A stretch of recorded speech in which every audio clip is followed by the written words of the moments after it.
In Tae Geuk Il Jang, we have a front kick. Now, a front kick can be done a few different ways. I'm going to demonstrate, or I'm going to have Jason demonstrate, the most common way of throwing the front kick in the poomsae, and that is with the ball of the foot. So if you face me, throw it to the middle section, please. Here. Notice a few things.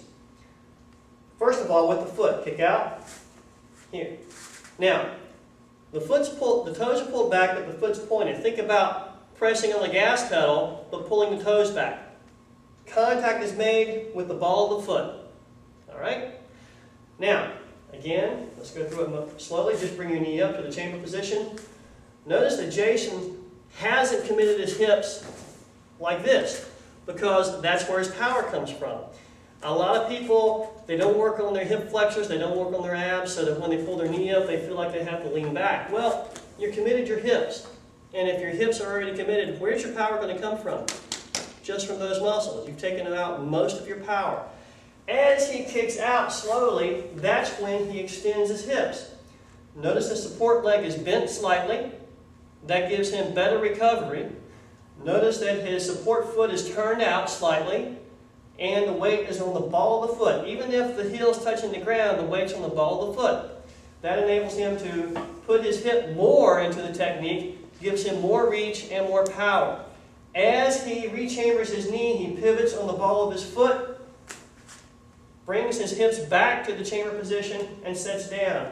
Very important, his guard stays up. If you look at people who just train without doing a whole lot of street self-defense, they're not used to getting punched or elbowed in the face a whole lot, they have a tendency to bring their guard down. Don't do that.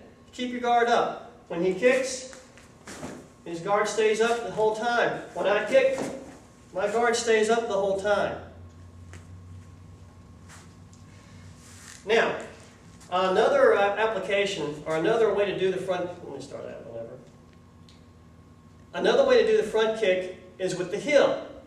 So when Jason kicks to my midsection, he's kicking with his heel. This is the first way that I learned to do a front kick in temple boxing. I like this because I feel like I have a little bit less reach, but a lot more power.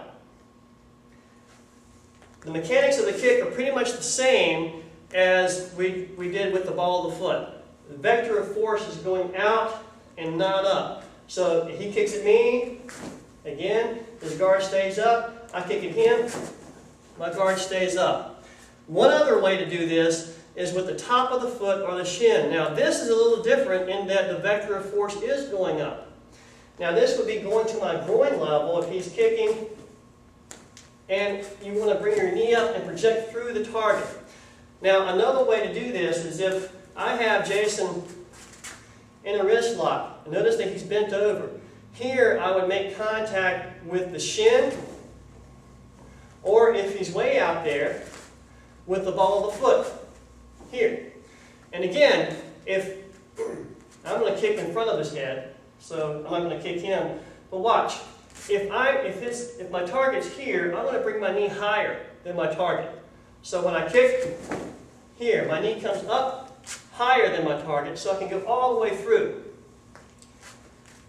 Whenever we kick with the vector of force going in to a person, we're projecting through the target. Same thing when we're making a technique where the vector of force is going up, we're going through the target. Don't know if I explained that well.